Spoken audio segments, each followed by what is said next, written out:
မိုးရွာတဲ့မျိုးနဲ့အိမ်မပျော်သူဖုံးမခေါ်တဲ့ည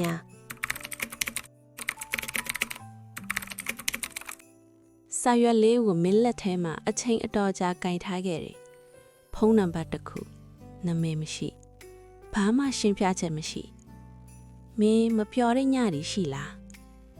အဲ့ဒီမေးဟွန်းကဖုံးခေါ်ဆိုတာထပ်ပိုလေးနံနေတယ်လို့ကော်ဖီဆိုင်ပိတ်ပြီးအိမ်ပြန်လာခဲ့ပေမဲ့မင်းလက်ထဲမှာစာရွက်လေးကမကြံဘူးရင်ဘတ်အိတ်ထဲထည့်ထားမိတယ်ညကတိတ်ဆိတ်တယ်မိုးမရွာဘူးလေမတိုက်ဘူးဒါပေမဲ့မင်းရင်ထဲမှာတော့တခုခုလှုပ်နေတယ်ဖုံးကိုလှမ်းယူလိုက်တယ်နံပါတ်ကိုရိုက်ထည့်လိုက်တယ်နောက်ဆုံးနံပါတ်ကိုနှိပ်ဖို့လက်မားလေးကရက်နေတယ်ခေါ်လိုက်ရင်ဘာဖြစ်မလဲသူဘာပြောမလဲမင်းကိုသိလားဒါမှမဟုတ်မင်းကသူ့အတွက်လည်းတယောက်တည်းမဟုတ်ဘူးလားမင်းဖုံးကိုပိတ်လိုက်တယ်မခေါ်တာကကောင်းမယ်ထင်တယ်ကိုပြောလိုက်တယ်ဒါပေမဲ့အိယာပေါ်လဲပြီးနောက်မှာတော့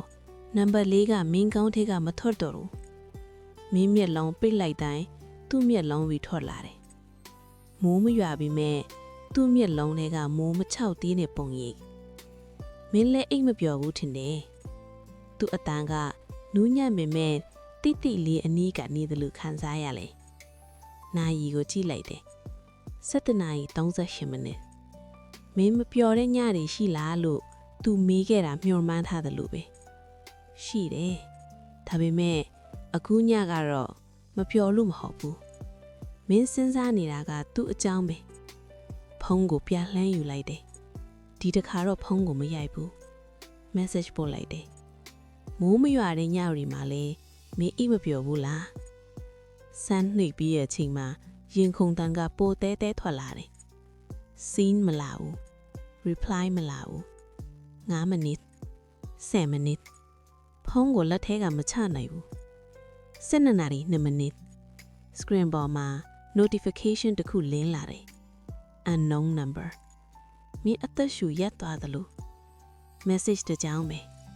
မင်းခေါ်မေးထင်ခဲ့တယ်မင်းလက်လေးနည်းနည်းတွန်သွားတယ်နောက်တစ်ကြောင်းထပ်ပေါ်လာတယ်ဒါပေမဲ့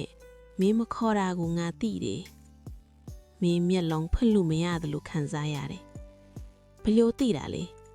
မင်းစာပြန်မိတယ် typing ရပ်သွားတယ်စာပြန်မလာဘူးည7 နာရီ15မိနစ်မင်းအိတ်မပြောနိုင်တော့ဘူးဒါပေမဲ့ဒီတစ်ခါတော့တယောက်တည်းမဟုတ်တော့ဘူးထင်တယ်